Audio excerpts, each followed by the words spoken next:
Welcome, everyone. Thank you for joining us today for our AP Definitive Source webinar on analytics and news production. I'm Kate Butler, AP's Vice President for Engagement and Training. Our topic today is something many newsrooms are talking about, keeping audiences engaged and growing that engagement. We have two experts in this area on our call today. But before I introduce them, a bit of housekeeping. Everyone's line is muted, so please submit questions in the chat box on your screen. If your question doesn't get answered because we have too many questions, we'll follow up with you and get you an answer. This call is being recorded today, Thursday, May 16th, 2019, and a recording link will be shared with everyone who registered for the call. So to introduce our speakers, we have Carlos Virgen, who is Digital News Director at The Day in New London, Connecticut. And we have Josh Cornfield, who's Deputy Director of Audience and Content Development at the AP Nerve Center. A quick review of the agenda. We'll talk about how we use metrics at the AP and at The Day. We'll talk about how to make that data useful to meet your goals. We'll talk about identifying your audience, who are you going after. We'll discuss some challenges and then some tools that you can use to research and find out more. And then we'll open it up to questions and answers. And we're looking forward to your questions. So Josh, if you'd like to start. Thank you, Kate, and thank you everyone for joining us today. So at the AP over the last few years, we've begun using metrics much more in our editorial decision making. This, for instance, is a photo from our morning global news meeting. The meeting starts with a review of what stories and videos have performed well over the last 24 hours and what stories and topics are trending among online audiences now. That said, we are and always will be a mission-driven organization. So the news leaders in this meeting, they're not making their decisions solely based on the data on the screen. Overall, we're looking for stories in the data to support our journalistic decision making. And it's important for us to use our news judgment, instincts, and what we get from our reporting to make those decisions. So we want to pair that with what we learn from story performance and audience engagement metrics to maximize what we publish. Our ultimate goal is to do more of what audiences want, and less work that is low value both journalistically and in terms of audience attention. Now I'll turn it over to Carlos to tell us a bit about metrics at The Day. Yes, thank you for having me. So at The Day, we've made metrics a starting point for all our conversations about engaging our audiences and better serving our audiences. Metrics help us develop and deliver engaging and impactful content in an effort to drive readers into becoming repeat visitors, to convince them to give us their email address, and ultimately to become loyal paying subscribers. In other words, guide readers through our subscription funnel, which you see there on the right. That's actually a graphic developed by the folks at the Virginian Pilot. Metrics allow us to make a stronger value proposition because we are more attuned to the interest based on the various metrics that we keep track of. Of course, as Josh mentioned, metrics are only a starting point, and we continue to rely on our editorial judgment and experience, and of course, our journalistic ethics. So on the next slide, we look at ways that we are making data useful at The Day. We try to ensure that the data, the metrics that we collect will be helpful in helping us achieve our goal of increasing engagement and converting readers into subscribers. How do we do that? Well, we need to think about how the data coming from various platforms, as we'll discuss later in the presentation, how these metrics will fit into our processes as far as story and product development, how the various data sources, web analytics, subscriber data, etc., will interact with each other. Will we need to develop custom reports and dashboards? Those kinds of questions. And of course, how the metrics align with our business goals. Again, with The Day and many of you, it's converting readers to paying subscribers. A good example at The Day has been our use of Hearken, which is a reader engagement platform that lets your readers tell you what they're curious about and what they're interested in via a submission form and subsequent reader voting rounds. We made sure that we set up keywords or taxonomy in our CMS so that we could then track the Harken-powered stories. For each Harken story, we're able to check average time on page, how many readers opted into our email newsletters through the Harken story, and how many new contacts or emails we collected. In other words, people that we had previously not had in our system. And then how many of those people actually took the next step to subscribe. So that's kind of, in a nutshell, our process to make sure that the data that we're collecting is useful to us as we develop future projects. And then we also need to consider other types of user feedback, those qualitative metrics, which we'll get into a little later. Now, Josh will talk about using metrics to identify our audience or audiences. You know, first and foremost, the question we all have to answer is who our audience is. We then have to determine what they're looking for from us, and like Carlos said, how we can align that with our larger business goals. For us at the AP, our key audience is you, our members and our customers. We have a few ways to measure the impact of our work to make sure that we're connecting with what our customers need and to provide off-format journalism that matches what larger audience trends show us is valuable. Among the ways we do this, perhaps the most important is hearing from you on what you find valuable. On a daily basis, we also use our metrics tools to determine which stories are being most widely used by customers. Then we monitor trends in real time and longer term to determine what audiences are talking about now and try to get a sense of what they'll be talking about next. The image on this slide comes from Taboola Newsroom, which is a product that maps out interest of various topics in real time across the network of news sites that use Taboola. So we don't cover something just because it shows up as a trending dot on this map. But if we assess that these topics do have news value and they will be of use for our customers, we then add them to our publishing plans for the day.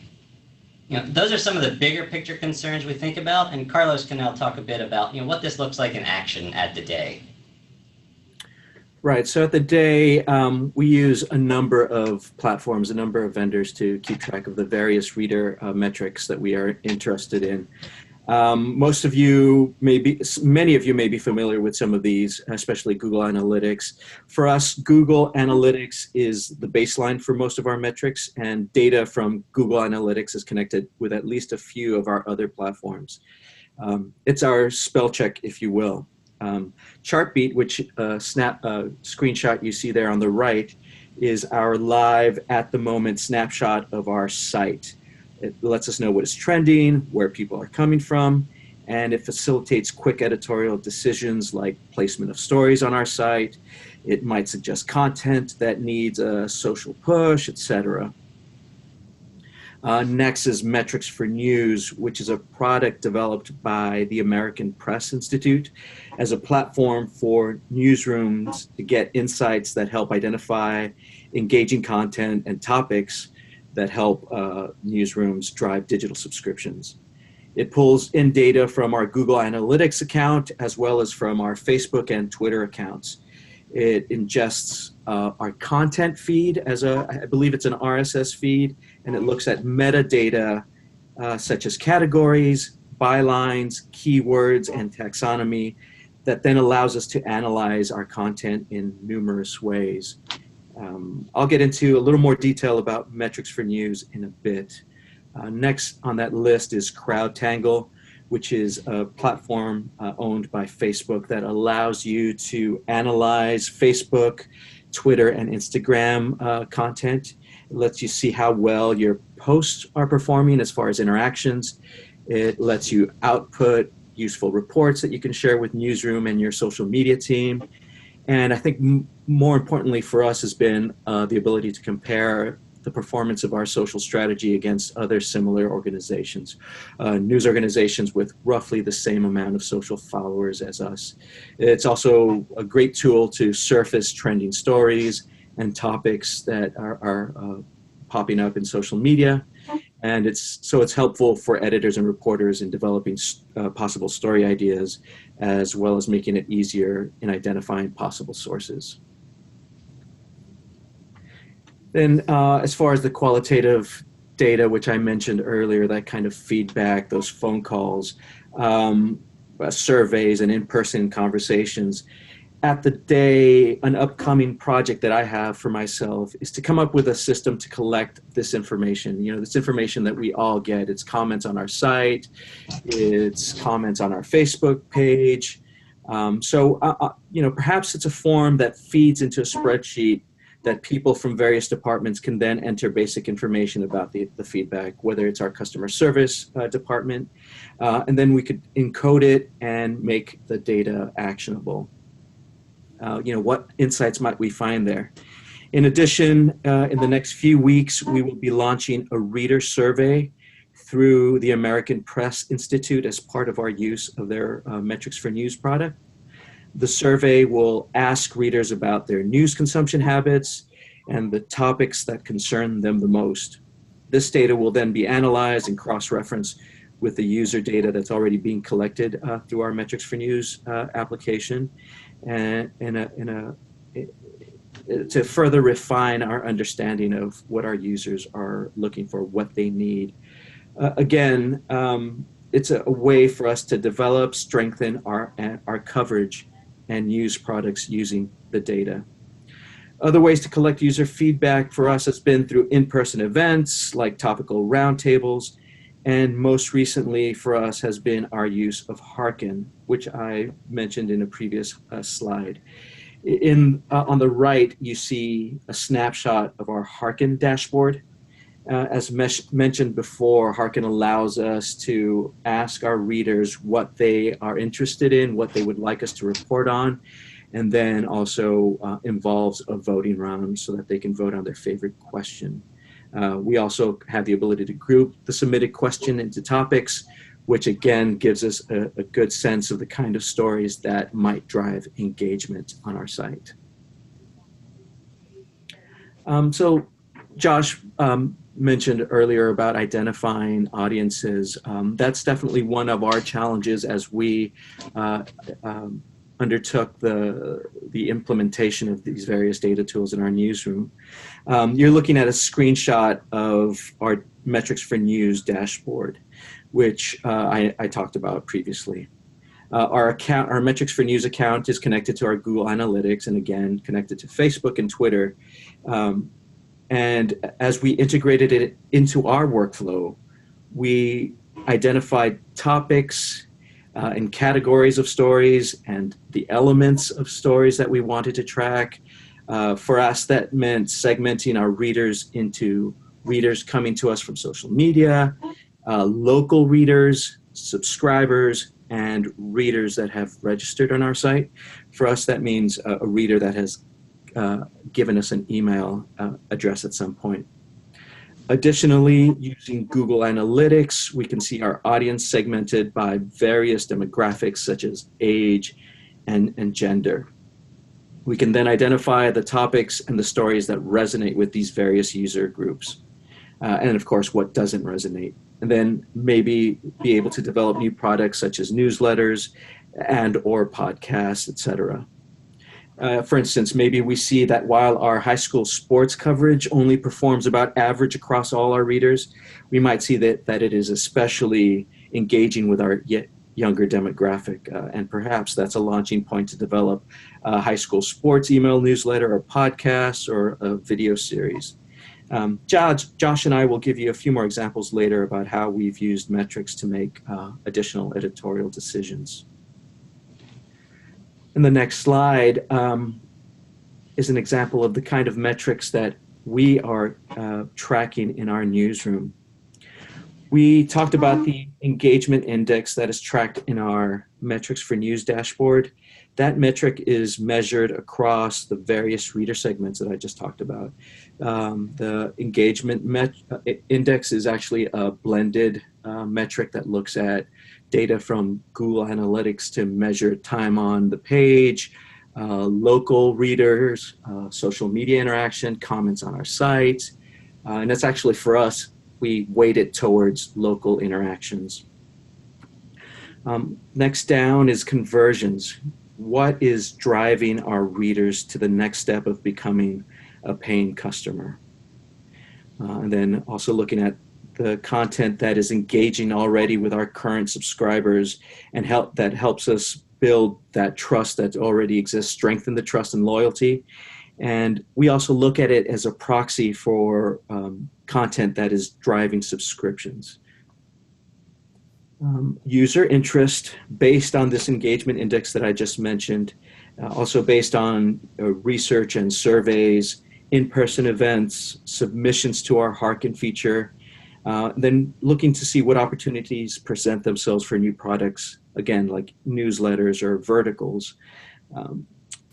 Talking about email newsletters, we track our new opt-ins, the open rates, click-through, and conversion rates on a weekly basis so that we are on track to meet goals that we've set up for each of these newsletter products.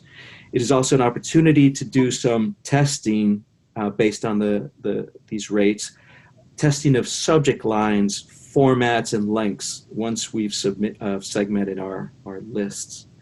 And Josh can walk us through the various products used at the AP and the kind of insights that they're looking for. Thanks, Carlos. It's been interesting putting this presentation together with Carlos to see how we use some of the same tools and then some of the unique tools and metrics that we use to meet our very different company goals. Our business goals may be different, but ultimately we're both here to do high quality journalism and connect our readers and customers with information they're interested in. So here at AP, we also use Google Trends and Chartbeat, Google Analytics, CrowdTangle, and we have a few other AP-specific tools that give us insight into how our work is being used. So one of them is NewsWhip. NewsWhip is an analytics company that the AP has a stake in. Overall, NewsWhip measures online and social engagement of stories on the web. But then for us, they created a special syndication product that measures customer use of our stories and also social engagement for those stories. So it's able to give us a sense of how many of our customers are using each of the stories that we publish each day. So we keep close track of this data to see which types of stories are doing well. We use it to monitor how an ongoing news story is performing to help in making decisions about how much resources to dedicate to coverage of it.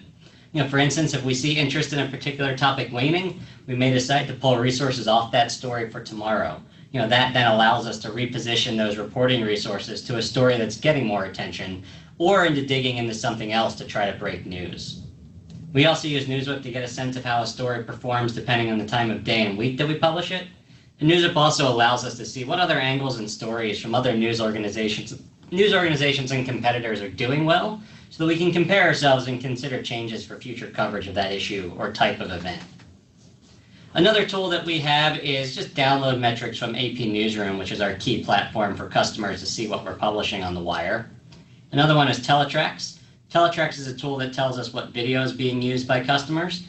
Teletrax embeds a tracking code on every video that we publish, and then determines how many times it airs on broadcast across the globe. It can also show us what parts of a video were used most by customers to help us in future editing decisions. Perhaps most important, though, is really human intelligence. Visiting with members and conversations with customers help us to make sure that what we're putting out each day is aligned with what customers need. We recently hired an audience engagement specialist who's focused on our health and science team.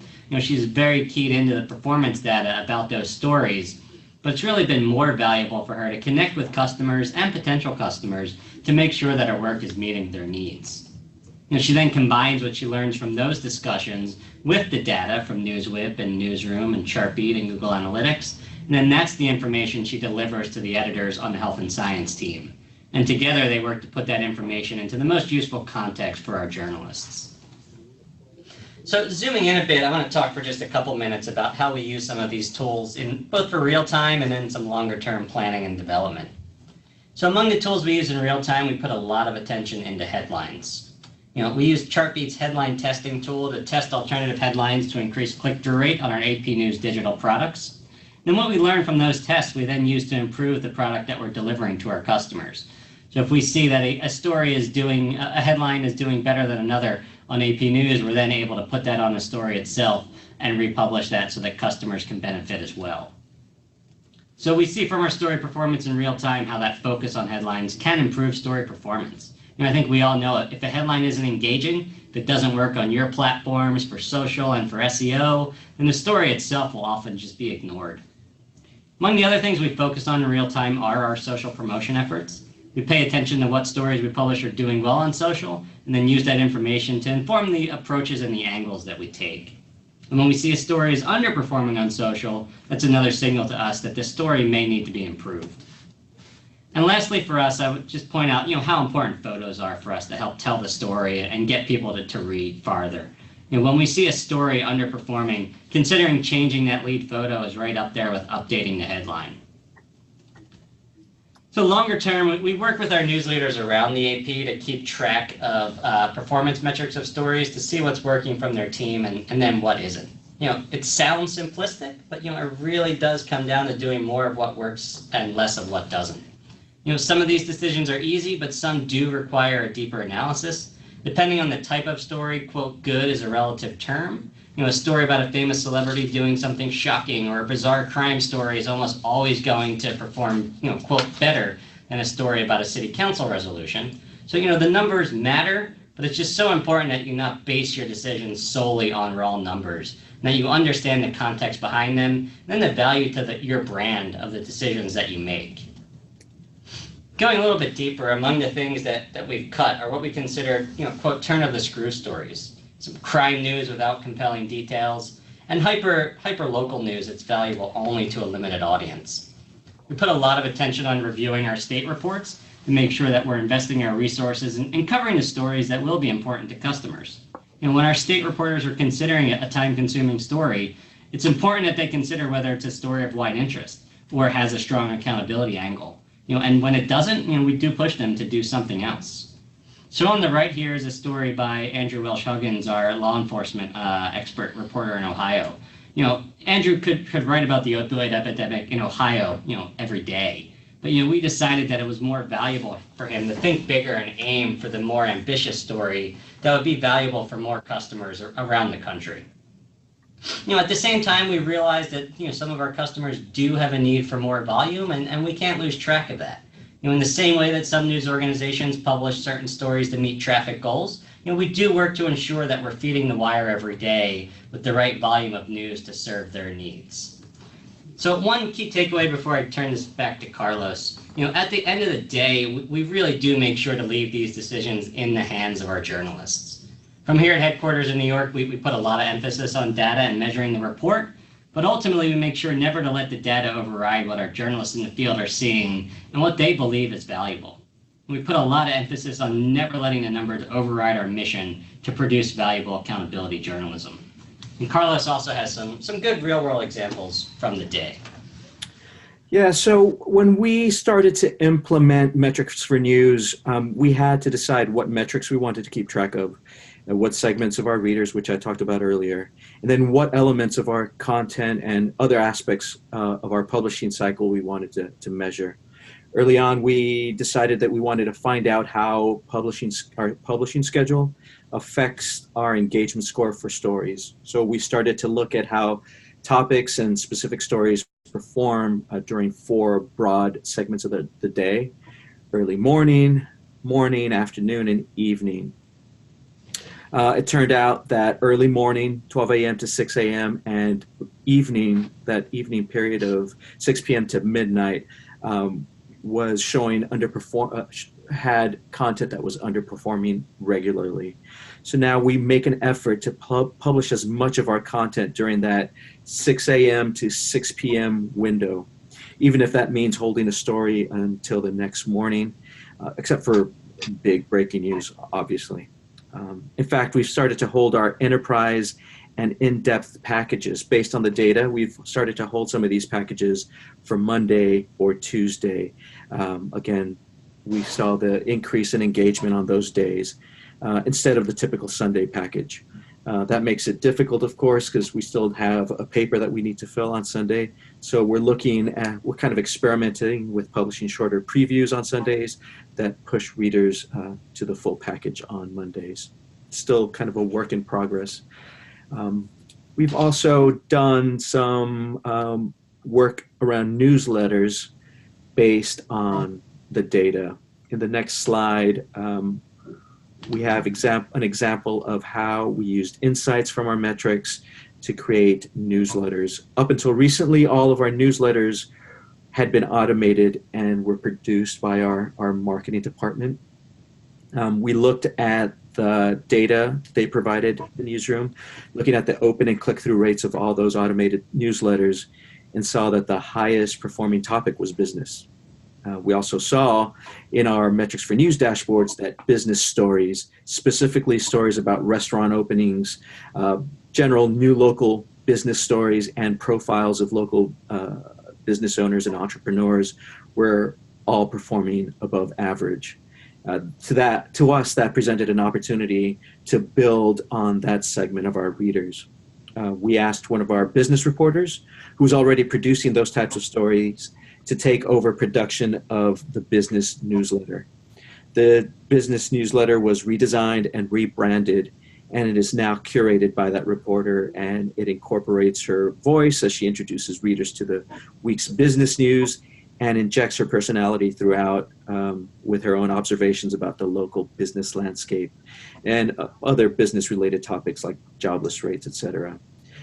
We are now at the point with that newsletter and a couple of our other newsletter products to start testing subject lines and formats for various segments of the newsletter subscriber list in a hope to increase click-through rates and ultimately guiding readers toward becoming paying day subscribers. So now I'd like to pivot a little bit and talk about some of the resources that I rely on to keep track of news, new tools, research, and new funding opportunities and new ideas. One of the ones that I've relied on quite a bit, obviously we're using their product, is the American Press Institute. They develop metrics for news, and they publish a number of reports throughout the year, including around reader revenue, analytics, and trust. So that's been a really good source for us. And also working with them to implement metrics for news has been fantastic, because they assigned a consultant to work with us, and they've kind of held our hand throughout the process. And just to be clear with it, everyone, it's still a work in progress. It's something that we continue to refine. So it's been a pleasure to work with the folks at the American Press Institute. Another one has been the Lenfest Institute in Philadelphia. It similarly tracks new ideas around revenue and engagement, and also offers a number of grants for local newsrooms. We received a grant from them that helps us partially pay for Hearken. Local News Lab is another source for getting ideas about engagement and revenue. In the next slide is one of my go-to sources for information and inspiration. It's a weekly newsletter published by the Lenfest Institute called Solution Set. They publish short case studies looking at how newsrooms are using data, engagement initiatives, and other products to grow sustainable business models, and I highly recommend it. And I believe we'll be sending out some resources, some links to folks that attended the webinar. Now back to the data. Earlier on, I talked about how to make data useful as far as how to implement the different tools. And on the next slide, I want to talk about how to get buy-in, how to make the data useful for staff, how to get buy-in in your newsroom. Making it useful for editors and product managers is one thing to refine our coverage and use products, but it's also useful to our report. How do you make it useful to your reporters and editors to produce content? At the day, we want the metrics to be visible. So we have made our Chartbeat dashboard available on a TV monitor in the newsroom. And there's also a tab that displays current digital subscriber counts. It's just a way to remind the staff what our ultimate goal is. We also remind reporters to check their Metrics for News dashboard. They each have a Metrics for News account. Reporters get limited access to the data. Editors get a wider access. But we remind the reporters to check their Metrics for News dashboard at least once per week. I also email newsletter producers and reporters a report on the various metrics that we're tracking for newsletters at least once per month. And I created a custom dashboard using Google Sheets that they have access as well. We're also starting to schedule monthly metrics reviews with reporters. We're asking them to identify stories that perform below their expectations or others that overperformed, and to develop hypotheses about why. We want them to interrogate their metrics. Why did it perform poorly, and how can those types of stories be improved upon? Maybe it's better placement on the site, inclusion into one of our newsletters. Maybe we need more focused social push. And really, we want to encourage experimentation. We want these metrics reviews to be an opportunity to try new things and not to focus on the negative. So it's really, as Josh has reiterated a couple of times, it's about using data as a tool and as a starting point, but always remembering that your editorial judgment is very important and the experience of your reporters is very important. I really love that idea of reporters interrogating their metrics. We work a lot with our editors here, but I do think that's a great idea for us here at the AP to do more of getting our reporters themselves to be interrogating the metrics. So Carlos, thanks for that great idea. Metrics, they are key to understanding how our work is performing, but when we do it, it's really vital that we consider a couple key questions before making decisions from them. Is this valuable journalistically, and is this valuable to readers and customers? The answer to these questions will be different depending on your mission and your business goals, but all of us can come back to some of the same key questions. What are your goals? Next slide. What are your goals? What metrics are important to you to monitor to meet those goals? How do you build relationships with the audience that goes beyond daily trends? For the AP, this means being the premier source of breaking news coverage, breaking news stories relevant to state and global audiences, and providing nonpartisan accountability coverage of governments and institutions around the world. For an organization like The Day, it means strengthening its position as the trusted, authoritative source of local news and information serving southeastern Connecticut. There's a lot of valuable data tools that help answer these questions, but like we've said, human intelligence really remains vital. So we at the AP, we really do want to hear from you, and it's really vital for you to engage with your customers to find out what they truly want. Josh, Carlos, excuse me, thank you so much for that fabulous overview. At this point, we'd like to turn to your questions. There's a chat box, a Q&A box that you should see. Type your questions in there, and we'll ask Josh and Carlos for answers. So here's a question, I think that's for you, Carlos, which is Metrics for News a paid service? It is. It is a paid service. They, I believe, base the cost on the size of your organization. I believe that's how they base their pricing.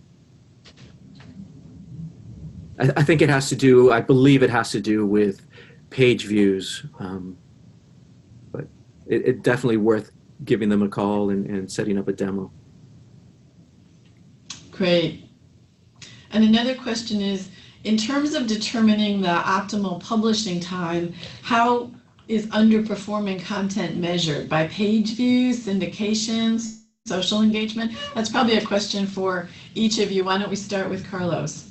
So for us at the Day, we are focusing on that engagement score, the engagement index in Metrics for News, again, which is a combined metric that looks at page views, it looks at social engagement, and for us it's weighted more towards local engagements, local interactions, whether on social or on our site.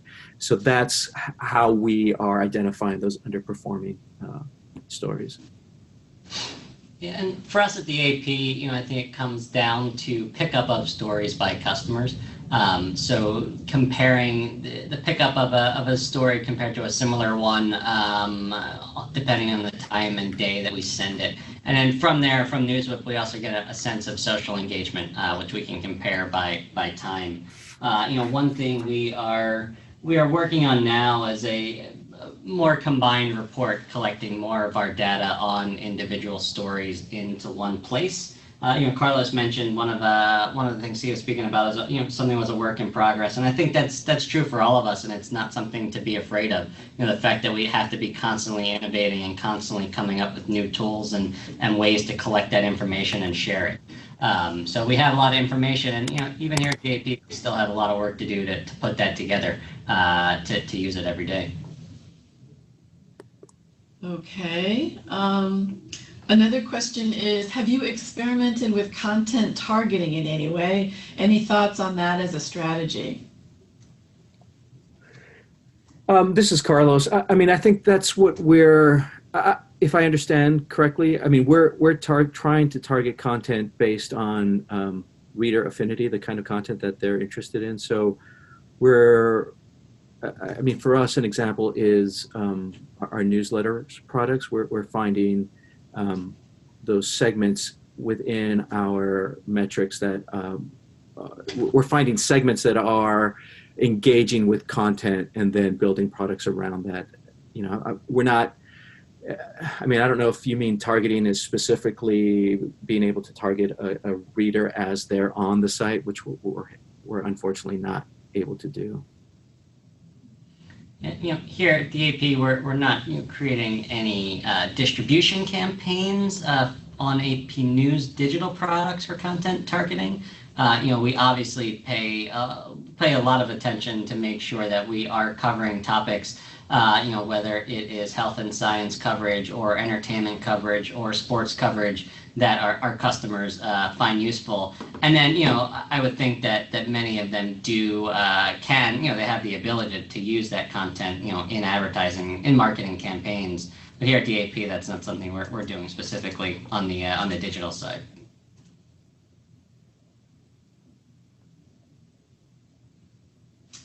Another question is, broadly, what role does the AP's audience team play in the newsroom on a daily basis? Yeah, our audience team focuses on a few things. They focus on social promotion. So they are working to make sure, number one, that we're promoting our work on our social platforms, but then also that we're using what we learn from that to improve the stories. So if we, again, like I said earlier, if we see something that's underperforming on social, we're going to ask, is it because the headline doesn't work? Is it because the top of the story doesn't work, or does the photo not work? And we'll make changes based on that, and then it's our hope that also benefits our customers. So that's one part. The second part is the metric side. It is on doing things like headline testing and on monitoring the top stories from each region to make sure that they are getting use or that we're improving them if they're not. So those are the main two areas, and we're also, we are, like I said, putting a lot more effort into headlines here. We want to make them as valuable as they can be, as interesting as they can be. So that is something that we have our audience engagement folks keyed in on as well. In a related question, I think, is what are some of the best ways to help a story better perform on social media? I think you've just touched on some of them, Josh, but you and Carlos may have further ideas. This is Carlos. I would say, we try to encourage our reporters to share content, even stories that aren't their own. We also try to encourage our followers. You could identify those Facebook followers that are commenting on everything, or that you have some kind of social media relationship with. Encourage them to share your content. We try to look for related groups. There's, every community has 100, it seems, 100 different groups that talk about specific topics. Find that those groups, share on there, maybe send them a message and say, hey, we just published the story, we're about to publish the story. Would you help us share it with your community? Photos are obviously important in social media. And then we found that asking questions from our followers is also helpful, kind of being engaging. Yeah, I think for us, it's, as much as possible focusing on the human effects from a story, the human angles of a story. You know, that can be done on every story, but when it can, you know, I think that pays off, and I think it makes it more engaging for people to consider sharing if they can see themselves or members of their family in that situation. You know, there's some stories that do well in social just for the outrage factor, and here at the AP, you know, it's not our goal to capitalize on that. You know, but that's something that works well in some places. But here at DAP, we're really cognizant of, you know, knowing where the line is and making sure that in our social promotion efforts, we don't cross that. So that's a key thing for us in our efforts. One of the folks on the call asks, how did the day's curated business newsletter do compared to the automated one, Carlos? We saw a quick spike in subscriptions. We continue to see a growth. It's leveled off a bit, but we did see a quick spike. And we do see continued growth in opt-ins. Our open rate and click-through rate has increased probably by anywhere between 5 to 10% on any given week. And, you know, we continue to get good feedback from, our reporter has gotten good feedback from readers and has gotten good tips through the curated email. And it's kind of given her a little bit more exposure. She's, in one of the snapshots that we showed in the slide, her headshot is in every newsletter, and she introduces the newsletter every week. So it's her voice. And I think that has been a positive in addition to the growth. So it sounds like the personalization and the story choice would be the big differences between the current one and the automated one, and that's made a difference that's driven readership? Right. Yeah, exactly. I mean, we rebranded it, we redesigned it. So there are a number of factors that went into it, but, you know, just based on the feedback that we've gotten from some readers, the growth in subscribers, I think it has to do more so with Erica Moser's voice. Mm-hmm. The next question is about length of headlines. So how much is headline and blurb length an issue in terms of social dissemination and reader engagement in general? And if it is a factor, how do you get editors to limit the length? I'll take this first at the AP because it's actually one of our bigger challenges is our headlines are limited to 60 characters. And that's because there are products that our headlines serve that's the most they can take. And that can be very limiting for writing a headline that will perform well on social. And there's some SEO limitations that come in there as well. So that really makes it incumbent on us to really think smartly about the headlines we produce for every story. And, you know, there may be some limitations in the size for us, but it's important that we not let those get in the way of writing a good headline.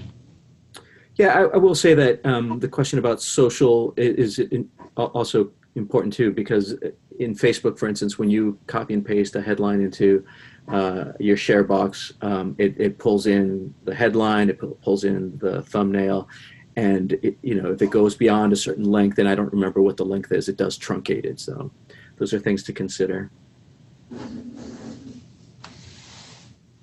So another question is about kind of hyperlocal and expanding the range of interest.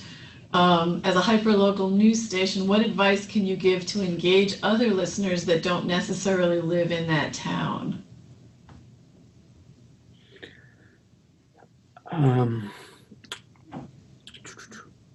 So, and I'll say that yeah. There's not a simple answer to that, right, to the person who's writing. I think it's something that we all find sort of challenging, that balance between being niche enough for your niche audience, but not so niche that you're not engaging with your broader audience. Yeah, I'll give one quick example here, and you know, I'm not promoting this as something for someone to do, but just as an example of something that worked.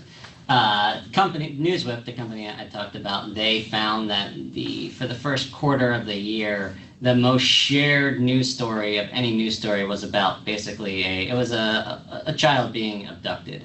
And the headline on the story did not include the location. And because of that, this story just got shared basically by people all over the country were sharing it, worried that this happened in their backyard.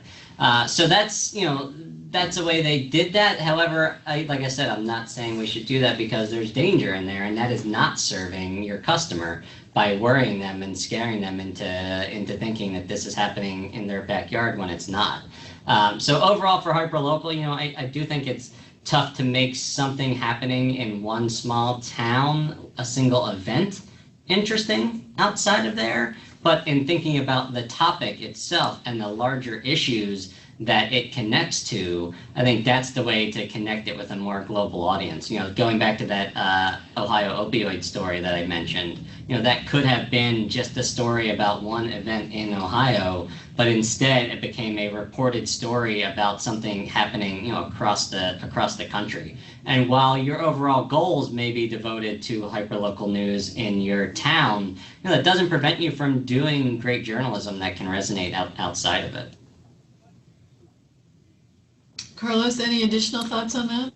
Yeah, I mean, for us, we typically work the other way around. We find broader stories and then try to localize them. But one example that I have, we over the last I think it was a couple of years ago, we reported on the cold case, the state's cold case unit closing, and reported on. We had a list of cold cases that we. That were left, and we decided to report on 3 cold cases through a podcast, and that allowed us to reach an audience well outside of our coverage area. And while these were local cases, local unsolved murders, we didn't, we didn't promote it as such. We didn't promote it as New London or Southeastern Connecticut unsolved murders. It was just a story about these cases and the effect that them being unsolved and the effect of the cold case unit being disbanded, what effect that had on the families and on the communities, which I think resonated beyond Southeastern Connecticut. A couple more questions. One is about Hearken, Carlos. How long have you been using Hearken, and how valuable are you finding it? What is the learning curve to use it? So we've been using it since I think the end of January. So we've published a little under 10 stories. We've done about 5 or 6 voting rounds. I think the learning curve has been interesting. It's depended on the reporters, but I think when we had our early conversations and we were talking to our Hearken consultant, it was one response that we got from reporters was, well, we're already talking to our readers. We respond to emails, but this is kind of a more open ask. We're asking our readers specifically at the day, what are you curious about the region? It could be people, it could be about schools, it could be about the politics, it could be about the environment. We kind of left it really open, and one great thing that we've discovered is that people are really interested in the space around them. So we're getting a lot of questions about what is up with the old property that used to be this restaurant or that restaurant. It's an eyesore. It was such a beautiful restaurant. I used to go there when I was a kid. So now we've kind of spun off a little series around what is up with that place. So that has been a very positive influence in the newsroom. And just in general, the reporters that have worked on the Curious CT, which is what we call our Hearken feature, have, had the opportunity to sit down and talk to the person that asked the question. So that's part of the process. Is you contact the reader that submitted the winning question. You interview them, and if possible, maybe they take part in some way in the reporting. Maybe they go visit a site that they're interested in. And that kind of has just opened up the eyes of some reporters. And then plus it's kind of a great source for evergreen stories. We have this database of questions that we could rely on for quick hit stories. If hopefully I answered all your Harkin question there. I think so. The next question is one that I know anyone in any newsroom struggles with. So you're going to appreciate this. With regard to the example of the Ohio opioid story, the idea of doing bigger stories, how do you balance the need to have regular daily coverage with the time and resources that go into a bigger project? And do those big projects get a commensurate bump in engagement in your experience? Yeah, that is the ultimate question. I think it comes down to, again, it's going to, one of the questions there does go back to what are your overall business goals. And, for us at the AP, one of our key business goals is writing stories with that wider audience. So for us, that's why wider audience, because it's then valuable to more of our customers. So for us, that's a key goal, and that's why we fulfilled that. There are, of course, other news organizations where that is not key. And getting more daily traffic is a higher priority, and that's totally understandable. So for us at the AP, I'll just get to the fact that we try for a mix in each of our states. Our state bureaus, we want to make sure that they are hitting volume, that they are getting enough stories out to provide to our customers in each state. So it comes down to that question of before the reporter does get into that deeper story, really asking the question of whether it's going to be valuable and worth the time. And if there is not if there's not something unique about the story, if there's not, if we can't see the good reporting for it, if it doesn't look like it's going to be worth that time, then we have to make a hard decision. And sometimes we gamble that it's going to come through and that we are going to be able to deliver. And then sometimes we move on to something else and spend more of that time on more of the volume. So again, it starts with what your overall business goals are, and then it comes down to really making sure that the story you think you're after is going to be worth it, and then keeping track of it as it's coming along. But overall, if we were to just write stories about these celebrity stories every day, for apnews.com, might they get more traffic? Maybe, but that doesn't fulfill our larger mission, and it's really important for us, and hopefully for other news organizations to really meet those goals to make that happen.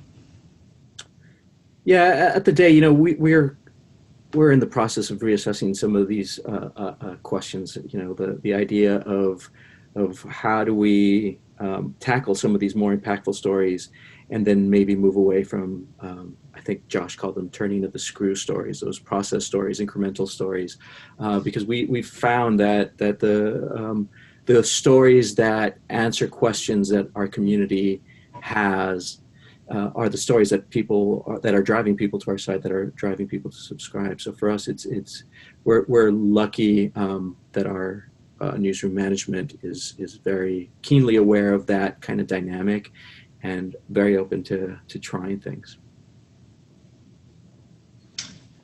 So another question is also, I think, one that many newsrooms grapple with. Do your analytics indicate whether readers are turned off by long stories, or do they want to graze on shorter, quicker hits? And this person says, thank you so much for the discussion. The insights have been really helpful. So I'll just say, glad it's useful. It's our goal here. So long versus short.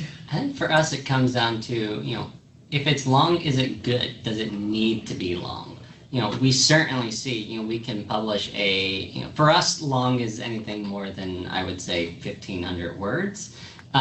So if we write a really good narrative, I'll give an example.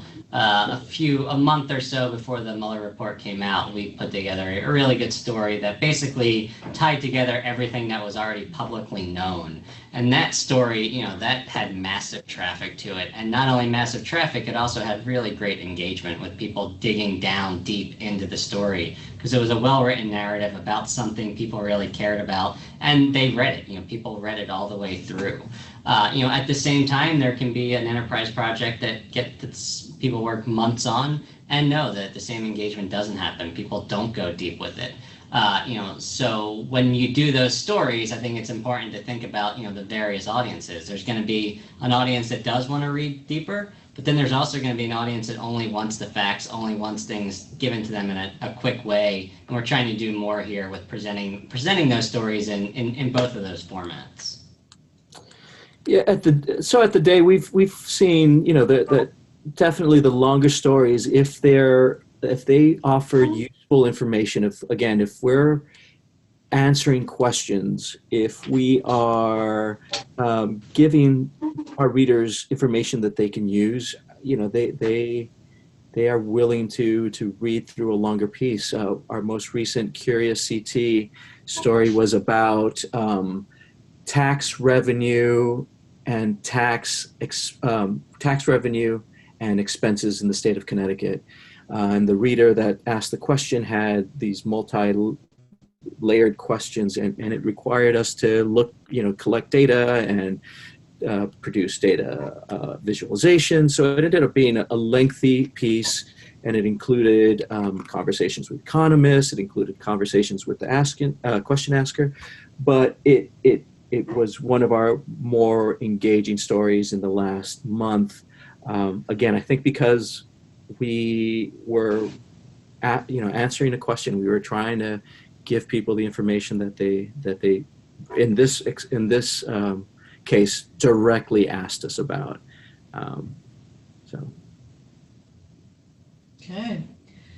That's the last question. So Josh, Carlos, thank you very much. I know I have found this really helpful and interesting. I hope everybody who joined the call did. So you are going to receive an email that will give you a link to a recording of this call so you can review the slides and other information. We'll send you some links to some of the resources that Josh and Carlos mentioned so that you can explore more if you would like. And speaking of data and analytics, you'll also be asked to fill out a short questionnaire on what, about the call and to give us feedback if you have other topics that you'd like us to cover in the future. And we do find those answers very interesting, so please do take a few minutes to share your feedback with us. With that, we'll end today's call. Thank you very much for joining us. Thank you all. Thanks.